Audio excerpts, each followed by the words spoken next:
Okay, let's go ahead and get started here. Good afternoon, everyone. I would like to call the meeting to order for the City of Erie Land Bank for June 16th. And to do that, I would start off by seeking a motion to approve the consent agenda and the minutes from our May 19th meeting. I move it. I'll second it. Thank you. All in favor? Aye. Okay, it takes us to finance report. April. Were you wanting to open it up to citizens' comments first? You're right, we changed that order last month. Yep, sorry about that. So let's go ahead and open it up for public comment. Anyone here from the public to speak this afternoon? If so, yep, come on up, thank you.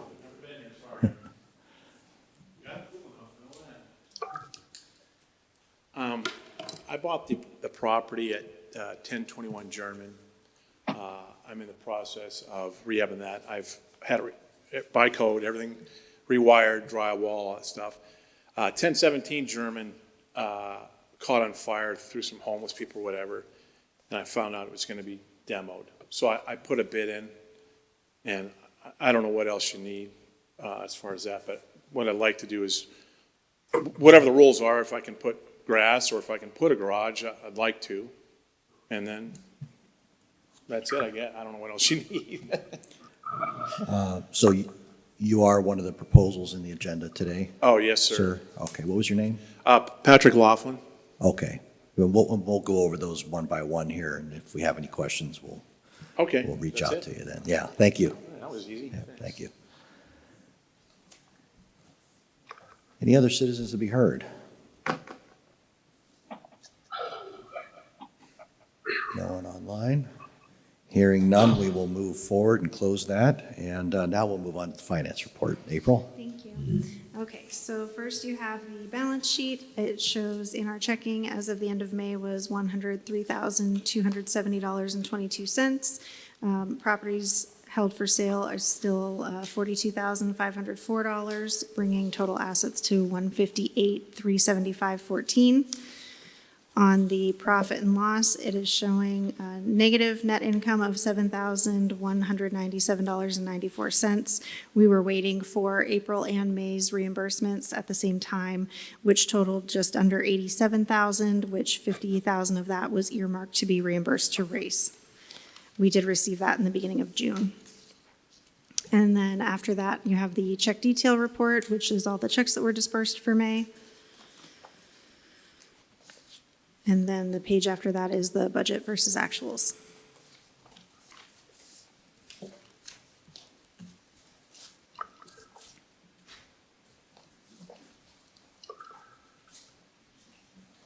Thank you, April.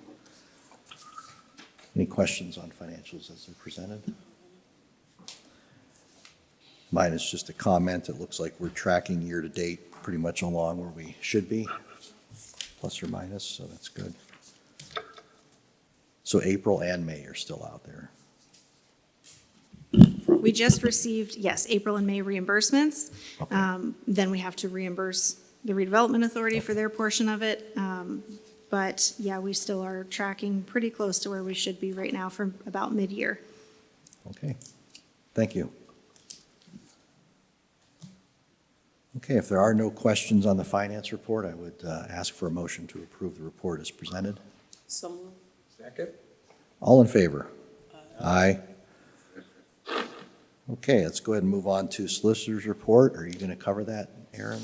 Yeah, so I can't remember if Gene was going to make it, but I know how it goes, and sometimes he gets drug into something. So the solicitor's report, first section there, sale of parcels, just kind of a list of parcels that the board has approved the transfer of and that they're currently working through getting taken care of.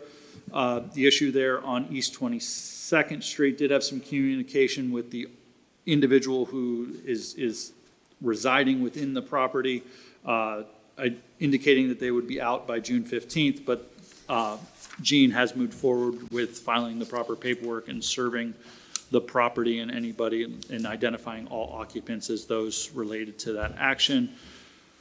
The next section there is quiet title actions, just a numerous amount of quiet title actions on land bank properties to clear the title and allow us to provide, warranty title to property owners and clear all those issues. Successful development, redevelopment agreements, a couple properties there. The Stefanelli property and the one for Dragonfly Properties, two properties that has successfully been rehabilitated. 2712 East Avenue did close last week, so that property, they're moving forward with the redevelopment of that property. Subdivision of the parcel on East 9th Street, which that one is a redevelopment authority parcel, so that shouldn't be on here. I'll have Gene address that. And then development of 1737 West 6th Street, that's moving forward, so we should be under agreement here shortly here by the end of June, so. So East Avenue is closed. West 6th is not closed yet. Not closed yet. There was some language discussions back and forth on the development agreement, just some questions. A lot of it focused around the recapture of the acquisition cost. So I think we got all that cleared away and we've all signed the agreement now. Okay. I have a question about the 723 East 22nd. Yes. People are living in there without any water, sewer service. Can't code enforcement shut that down? There's essentially nothing that nobody can do except for the courts at this point. So code enforcement can post a property uninhabitable, which they probably have done numerous times, but as in past experiences, individuals take up residence in a property without any utilities whatsoever, and there's really nothing We don't anybody have can any do. ordinances to allow them to clear that up? Any Houses occupancy still has to be achieved through a writ of possession with the sheriff's department and the courts. So, which is the process in which Gene is going through currently, so. Because it's a health hazard, the way they're operating it, and it Yeah. seemed to me we should have the power the city should have the power to take people out of situations like that. Yes, and the city does have that power and ability. It's whether or not who's in control, and if the land bank's being the owner of the property, we have the authorization and the ability to follow that process through. Yeah, worst case scenario is we're gonna have the sheriff go over and Yes, drag people out. I mean, it's Yeah. happened before, but right, and that was Attorney Sundberg's recommendation, is that given this, at least the identified individuals' past known history of multiple evictions from other landlords that's on the docket, the history is, I'm gonna be out, and then they're not out. So his recommendation was to proceed as we are. Now, that's a different address. Didn't we have one on Wallace, or There was a did individual. that on one Wallace. clear up? That one is cleared up, Good. yes.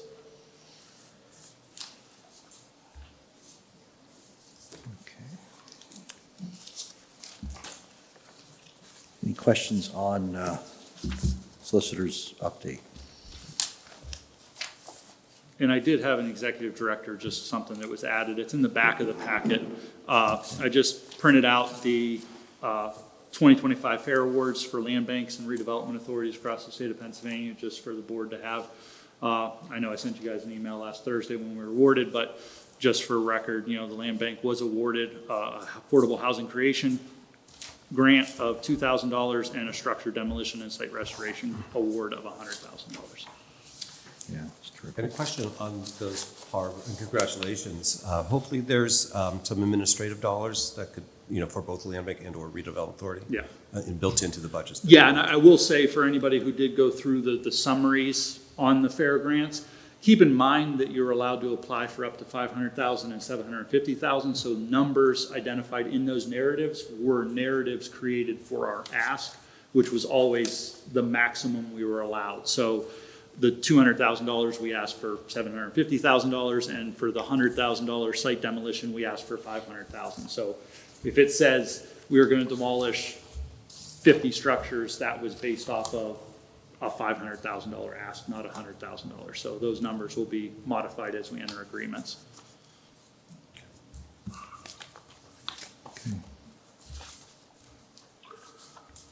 Any other questions on the executive director's report or solicitor's report?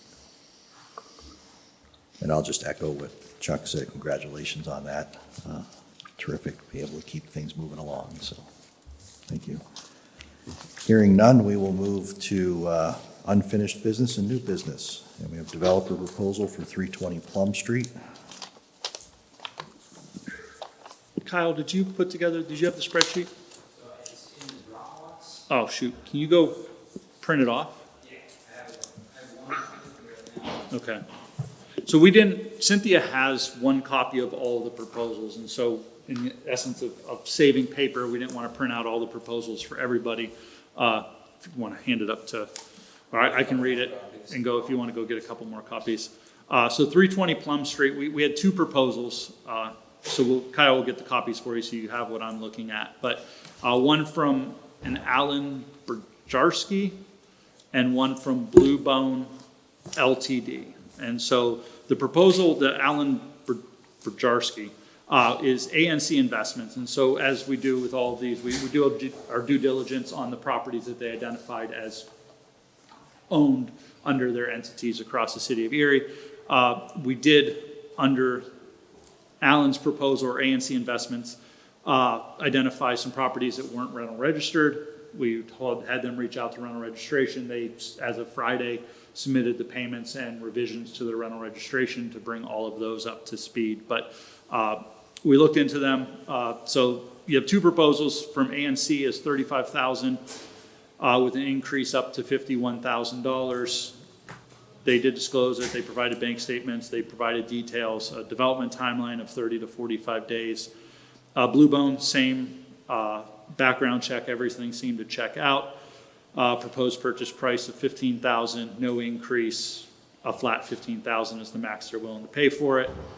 Again, they provided all the property disclosure, funding, and work plan is 120 days. So those are the two proposals, one from ANC for $35,000 and one from Blue Bone for $15,000, both under due diligence checked out. The only question I have and hesitation on ANC is a 30 to 45 day turnaround on that property that is I would say moderately distressed, is fairly aggressive.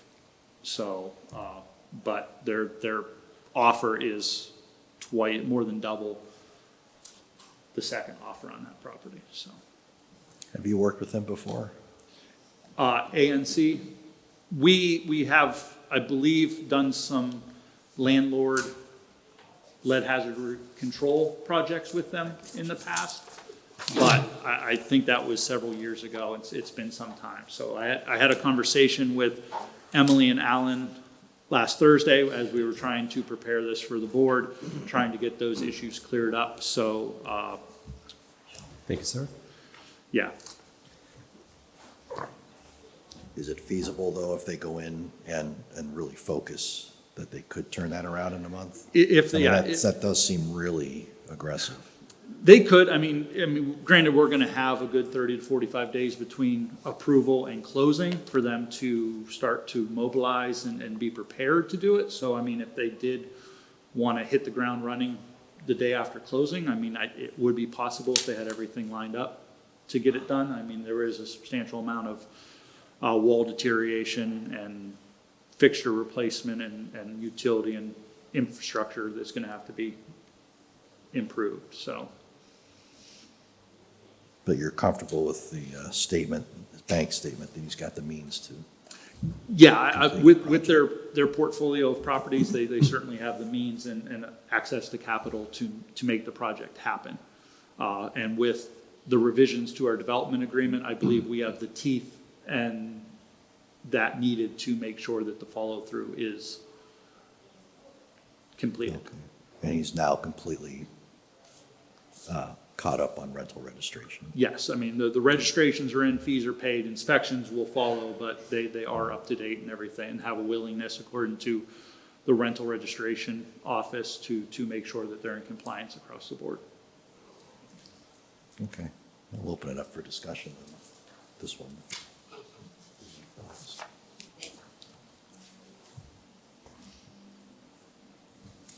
Or I'll kick it off. I guess I'll just say I haven't worked with either one. If they've demonstrated the financial ability to you, then, highest bid is obviously what we go with. I don't know either one of them, so I haven't worked with them. open it up for other comments, though. I would agree. It's objectively, it would be the first bidder with the highest bid. I favor the first offer, the bigger offer. And I would ask a motion to approve. I move we approve a sale of 320 Plum Street to Alan Bargelski. I'll second that. All in favor? Aye. Aye. None opposed. Motion carries. So we will move on to vacant lot proposals. All right, so next in your packet, you should have a spreadsheet that identifies all of the proposals received on the 5 properties that are on the agenda.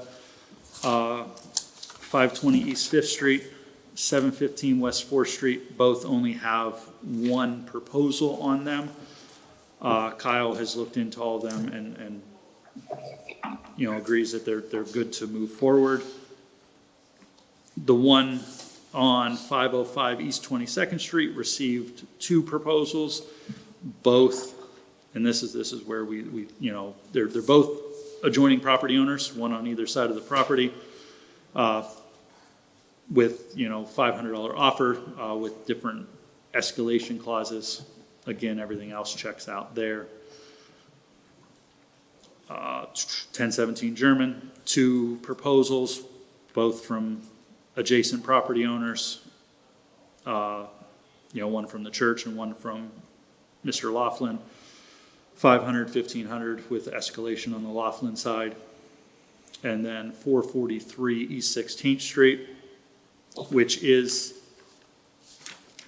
2 proposals, one from Erie's Black Wall Street and the one from Erie County, which Gene's not here. I wish he was. This is the property in which we were kind of waiting on the county's, the attorney from McDonald-Illig who sent these over to Gene to clarify that the county had provided authorization for the county executive to purchase this property. That was one thing we wanted to make sure was there before, we put it in front of the board. So I think that is something I would like the board to table the proposals on 443 16th Street until Gene is here to provide that clarification to the board. I want to make sure everyone's comfortable and all the questions are answered before we proceed with that offer there. So I'll stop there. What was the county's plan for that property?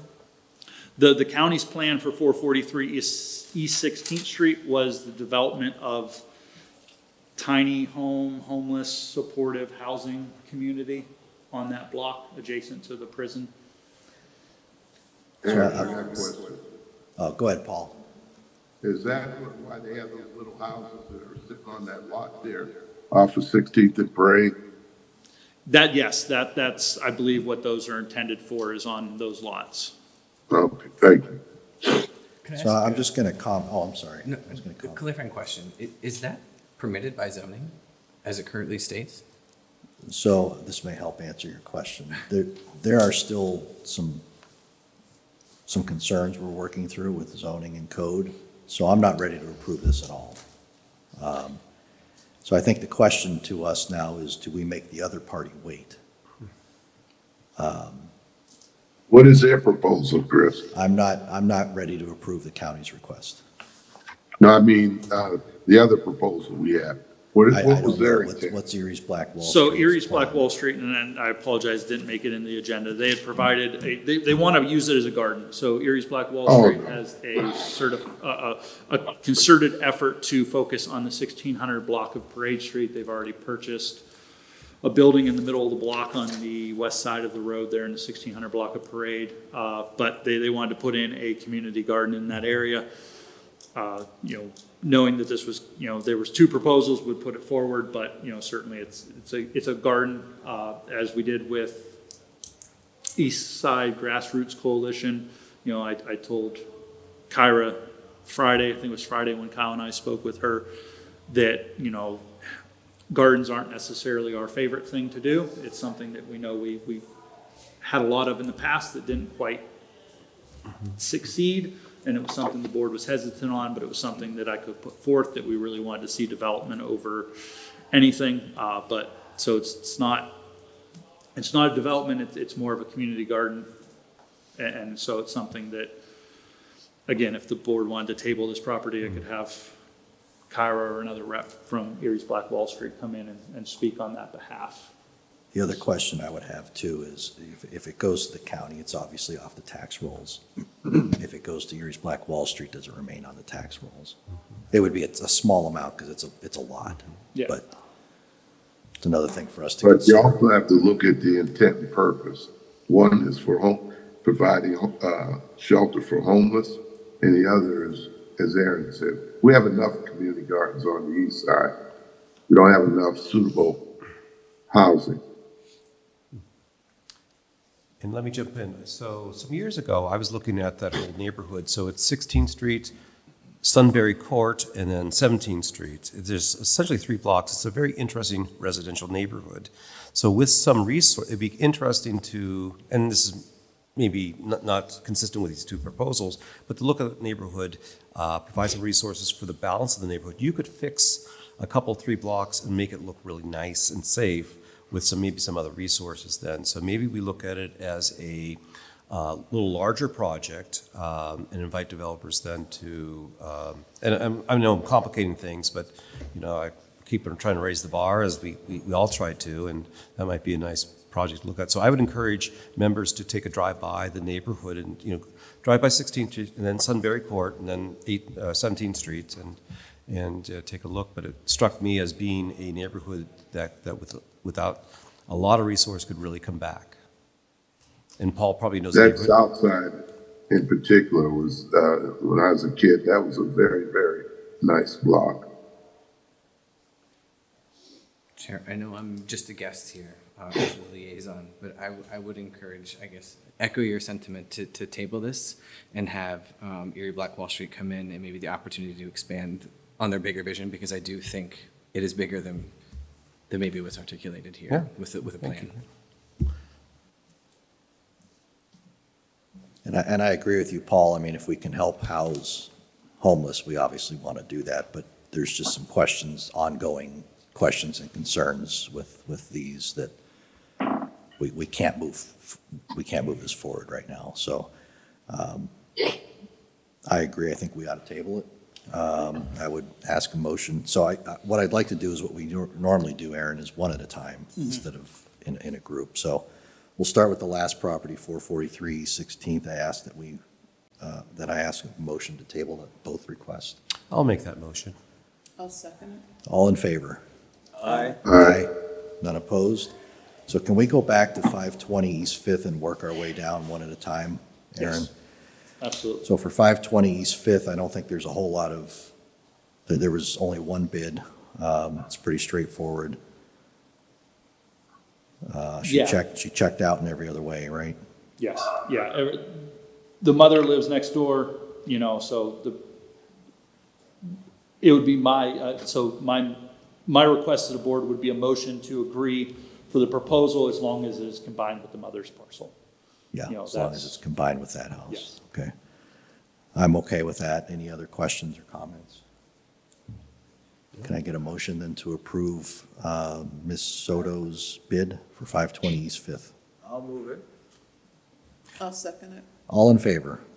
Aye. Aye. Aye. None opposed? 505 East 22nd Street. We do have competing bids, and they're both neighbors. Yes, Okay. yeah, so you have, these names, I tell you. Gleba is proposal 500, but 1,600 at $100 increments, and the second proposal, $500 up to $750 at $50 increments. So essentially, you're looking at $850 and $750 as the two offers, with the top offer as the $850 offer to purchase as a side lot. Well, I'm showing 1,600 here. What am I missing? But I guess I look at it, the bottom one would escalate to Oh, that's her, $750. and that's the then- max? Yeah, I'm sorry. yep. Yeah. I would move we would sell it to the high bidder, Country Gleba, Yeah, all things being equal. So we have a motion for that. Can we get a second? I'll second it. All in favor? Aye. Aye. Aye. None opposed?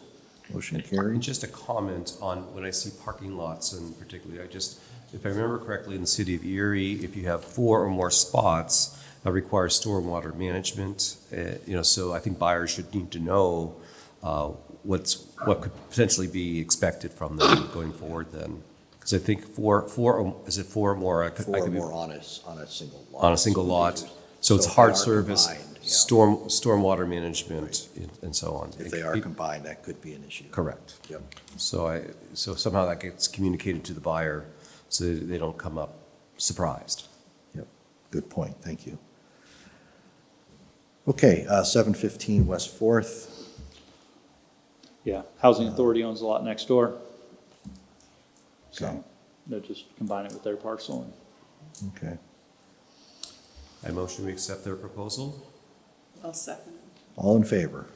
Aye. Aye. None opposed? That takes us to 1017 German.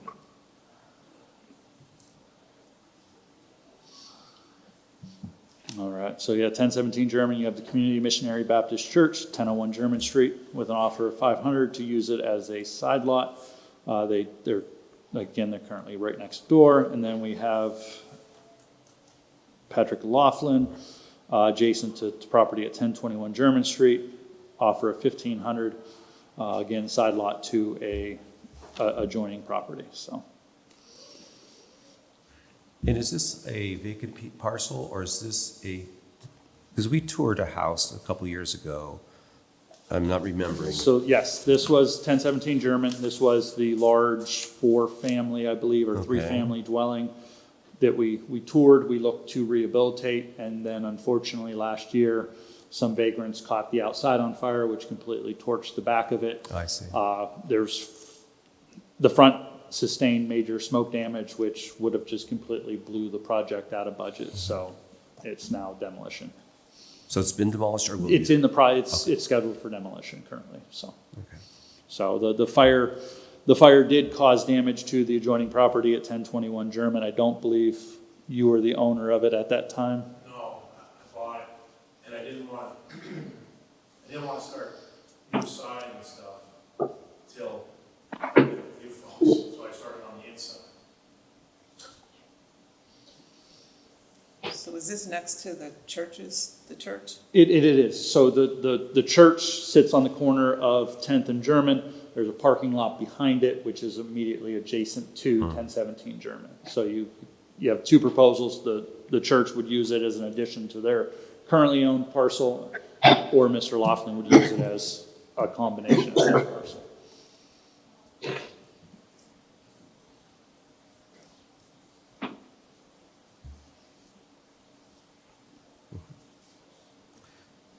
Well, I see there's a bid for $1,500, which is the higher of the two. Well, sir, I'll just put you on the spot. You're current with your rental registration, all taxes, right? Everything's checked out. Yes, sir. Just so you know, I'm a real general property manager, so all my investors, which it doesn't matter, but I follow the rules.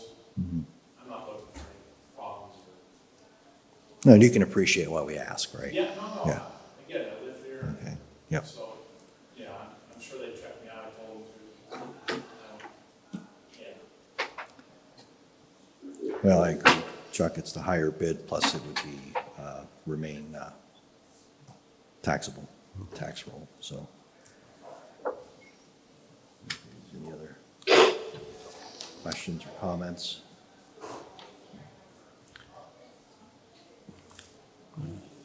Well, I would make a motion to accept the higher bid by Patrick Laughlin of $1,500. I'd second it. All in favor? Aye. Aye. None opposed, motion carries. Thank you, sir.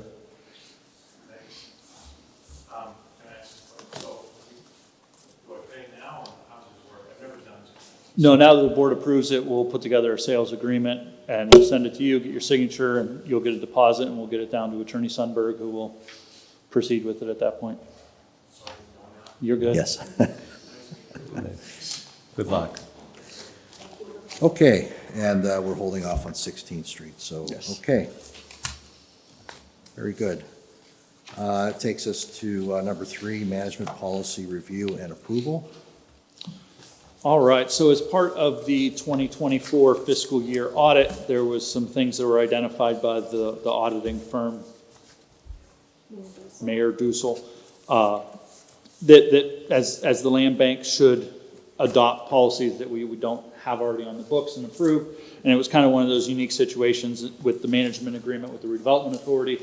Most of it, we fall under the redevelopment authority, but of course, the operations and land bank do deem that we have policies in place for these things. So April kindly helped put together these policies based upon those audit recommendations. So in front of you is the IT policy, procurement policy, bank statement oversight policy, and Erie Land Bank quarterly journal entry policy. So I don't know where you want to start. We did send the IT policy up to the city's IT department, and Brian King, CIO for the city, did get back to us, let us know that everything looked good.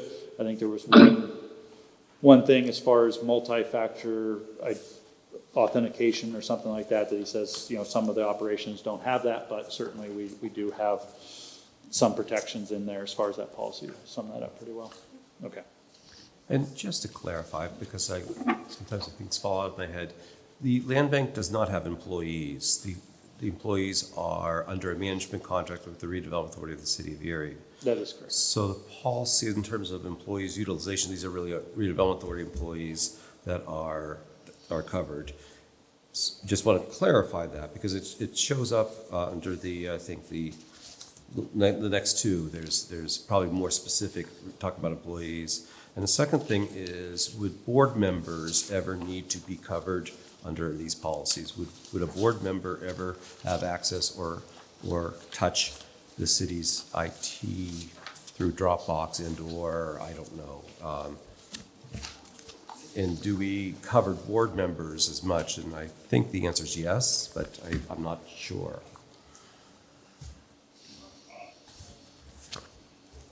So the Dropbox is an external system. The city's, or the land bank's website is an external, sits on an external server. So, I mean, outside of the board members who are city employees, board members in general don't touch the city's IT network to access information. Does that answer the question, Mr. Scalise? Yeah, I think so. Just, always have to think through the various roles that we're playing and kind of separate those roles out. Yeah, so I think comparison so IT, to maybe we're okay because Yeah, board members are not involved. right, in comparison to like city council members who have City of Erie logins and such, land bank board members do not have email addresses sitting and residing on the city server. It raises a good question, though, like what exactly are we passing here, right? Because it's under your umbrella. We hire you to do the work. Maybe we're splitting hairs, but like what? Yeah, I think I would have to go back to the auditors and ask for clarification onto why they're requesting an IT policy. I mean, I'm sure there's something within GASB that they're looking at as far as a reason for it. I mean, I think they were extremely thorough, April, if you have, I mean, so. Because we don't, the land bank itself doesn't possess anything, like computers. I mean, we hire it out. So, I mean, we can approve this. I don't know if I guess we can just agree to it, but. Yeah, without consulting with the auditors, I don't know if I could really provide much more clarification. Do you need us to move on these then? No, essentially, there just an update. There wasn't findings, there wasn't anything that required immediate action. These were all just recommendations of the land bank auditor for 2024, So maybe that answers our question. We're not actually approving Yeah. it. And remind me, we did not actually have a presentation by the auditors. I know that we have hard copies of the audit report, but they didn't present to the land bank, right? No, they did. No, they weren't able to make it. So, and I will say that kind of bothers me. I've come from a background where the auditors present to the board, and being bypassed is troublesome, so I would ask that going forward that we always have an exit interview with the auditors going forward, so we can ask these kind of questions. Yeah, We did try to schedule with them, for them to come in and present. I believe their office was closed on the day that we had our meeting. Yeah, and we could schedule, again, Zoom meeting or something. Yeah. If they're doing just a global exit interview, and it also helps establish a rapport with your professionals. Right. Unfortunately, sometimes scheduling board members is extremely difficult, as Cynthia can reiterate. And the land bank being under the tight time crunch to get a approved audit into the system by the end of the 120 days, certainly, doesn't allow for a lot of time. I definitely, Mr. Scalise, understand your concern, but and I come in from an a essence background, of time, it was 90 days when I was at Hands. Yeah. We would turn around 30 audits a year, but somehow, and we made it work. It just, and our board was there, so I think that if you're a board member, you find a way to participate. Yeah, I was there 9 years with Chuck, and I understand what he's saying. Paul knows. Couldn't you schedule them in for our next regular meeting or the one after that? Or- Yeah, we can always schedule them to do a presentation to discuss and review. That's part of their contract is to provide guidance to the board in reference to auditing services, so. It would be helpful. I mean, just because even with procurement, new thresholds being proposed, which I agree, those have to stay current, right, with inflation. You can't be micromanaging what used to be a large amount's not a large amount. So those have to adjust with the times. I just don't know where these dollar figures came from. Like, they're obviously a recommendation for a certain amount, but I think Yeah, they that could came the state, from the actually. most recent Is it? Pennsylvania They're Municipal increased each Authorities year. Act. I'm Just sorry, from the Nicole? city, What's that? the procurement. No, I created these. Yeah. But I looked up the figures for the most recent purchase thresholds that we would have to be using right now, and then this policy would be updated or reviewed for potential update yearly. Yeah, I see that. Thank you. I see it. Okay. What did you say where'd you pull this from, the municipal, what? I'm sorry. It's the Pennsylvania Municipal Authorities Act. Okay, thank you. It's up on, do you have a copy of this? Yes. It's that second section right there that says legal authority. Thank you. Yeah, sure.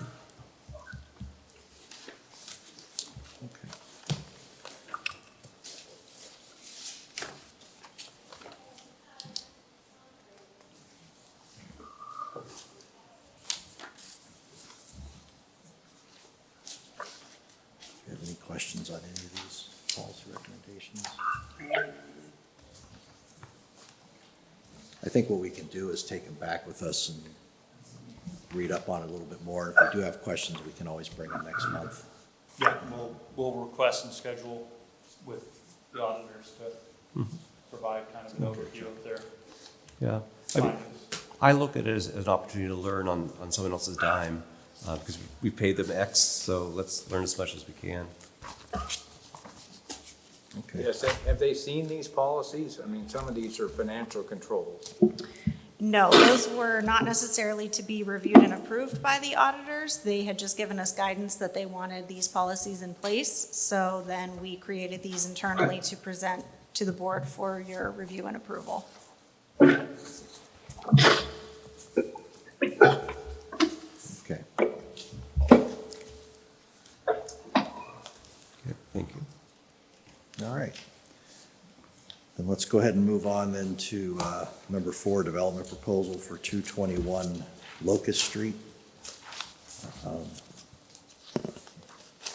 This has been hanging out there for a little while, but because we wanted to try to really put this to its highest and best use, so I've got a couple of thoughts here. Aaron, do you want to give us any updates you have? Yeah, so the 3 proposals in front of you, they're, as Chris said, I think we've worked through this and we've gone back and forth, and so I think these are the three best proposals that we have. Certainly, there's some stuff that is missing, especially, when you look at Rogers, no development timeline, but essentially, I feel the board needs to move on these. We can work through negotiating timelines and stuff like that as we work to go through that development proposal. But again, to our conversation before, certainly two private individuals put in proposals to construct homes on what will be two lots divided out of the one. So, that's my 2 cents. So the good news here is that when we split the parcels, everybody bid again, which we didn't know last month, so. Yeah. Yep, and I agree with what you're saying. We could examine this and over-examine it and, end up throwing away good, trying to chase perfect. I think we've got strong buyers, stronger than what we used to see apply for properties. So I would like to, after 3 months, give them a yay or nay. I look at this, I always think we should be trying to attract private sector investment first. And if that's not possible, then look to other means. And that's why I'm leaning towards approving one lot for Mr. Rogers and one for Ms. Grammel. Not only did they have the highest bids, or highest offers, but I believe they're both qualified financially, they're both motivated, and if we can attract two brand-new constructions from the private sector, I believe Habitat's got far more flexibility to locate in other areas of the city, whereas these other two buyers want this specific area. So we would end up losing them, and it's not a knock on what Habitat does, but I know they've got more flexibility. So I'm leaning towards approving one for Mr. Rogers and one for Ms. Grammel. Yeah. I would move that we sell one lot to Mary Beth Grammel for $15,000 and one to Douglas Rogers II for $10,000. One note, and maybe to amend the motion, in that Mrs. Grammel's offer was for both lots to split and build. So, Yeah, she'll have to agree to what yeah, the subdivision. Right. And, Habitat hopefully would remain as a backup offer. But I agree with what we did last month, splitting this in two, opportunity to have two homes built instead of one, and also reducing the risk of, if one developer doesn't follow through, we can still possibly get one house built. So we're not putting it all on the shoulders of one developer. But I think that would be our offer. It would be up to Ms. Grammel to counter that or to say no. But I'd like to sell one to Mr. Rogers and one to Ms. Grammel. I'd like to make that motion, so moved. We have a second. All in favor? Are there any other comments or questions? Okay. All in favor? Aye. Any opposed? Motion carries. Thank you. Takes us to other business. Any other comments? I have no other business. I have a question, if I may, and I get my meetings mixed up. The lot on West Sixth Street, is that redevelopment authority or is that land bank? 1737 is the land bank. Land bank, so it's our lot? Yes. Any activity on that since we last? Yeah, we had to work through the development agreement on that property with the buyer's attorney, clarify some language within that. Those issues have been resolved, and we should be moving to closing here before the end of the month. Okay, right, the for sale sign's still out there, so. Oh, I'm glad you brought that back up again. Maybe we could get it mowed once more. If it hasn't closed yet. We'll see what the timing is on that, but I'm asking our code enforcement officials to expect others to do that, so if we could. yeah, we have a contract with a lawn care provider, and so we're new this year, and, we were hoping we're working through some of the kinks Yeah. with that. It's so not we'll terrible, get 'em but out there. it needs it. Yeah, And if it's going to close end of the month, if we just hit it one more time and then the new buyer can maybe take over. I have a question and a report. What is the status of the 2321 Cameron? Does the buyer have a financing lined up? as a conversation with the realtor last week, that we are good to go. We should close this week, I believe Friday or Monday is what they're at. They've had the inspections have been performed and everything, as far as he said, is good to go. Good. And, yeah, just a report from my own street on Mohawk in the Frontier Division. Across the street from me, a house went up for sale, and it sold for $168 a foot, which is basically the problem we keep running into in the city, that our values are a half or less what replacement cost is. Now, that's a story and a half house. It sold for around $375,000, $168 a foot. But further down the street, there was a ranch of 1,200 feet. It sold for $439,000, which would be $353 a square foot, which is right at replacement. So I just think, as we have these vacant lots and such, that we ought to consider at some point that if we ever are going to be constructing something, that there's just a demand for ranches. The city is short on ranches to begin with, since so much of it was built 100 years ago. But I just think that's a dramatic difference in value. On the same street, a ranch home went for twice the amount on a square footage. And that's what I think they're selling out in Summit and such. They typically call them patio homes and such.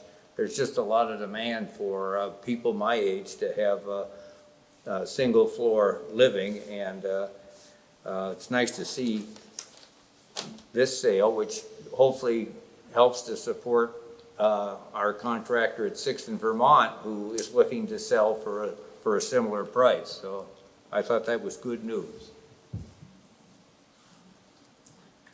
Yeah, I agree. And, we discussed that, I think it was 2 meetings ago, the proposal for West 6th. And that's, that's the direction that most folks are moving towards, smaller, one story. And that's the reality of it. It really doesn't pencil out to try to build a 3,000 square foot home anymore. You can't afford to do it. And most people don't want it. Families are smaller. So I think, it was a great design, fits that lot really well, and we'll probably end up seeing more of those. Mm-hmm. And that's Yeah, I will the say, direction we're going in. yeah, to Sumner, to your point, that's something as a board, we're gonna have to have a discussion, because with the $200,000 from FAIR to subsidize affordable housing development, we'll have to decide how we want to structure that and position that to be a best fit. And so I'll also share an article that I read, how we've gotten away, to Chris's point, as far as starter homes and homes that could be added on to. And so there's certainly some of those communities across the city of Erie, and I think that's kind of the position we'll go through, but we'll have more conversations about that. Yeah, we should look at how that can tie into what we rolled out a few months, 2 or 3 months ago, with the reimbursing the cost, the purchase of the lot. LERTA was already on the books, but then the potential for 0% financing too, and how it can tie in with that FAIR funding. Because every little piece, you need all of these to tilt the scale. So, yeah, hopefully we can pursue that more too. Okay. Any other questions or comments?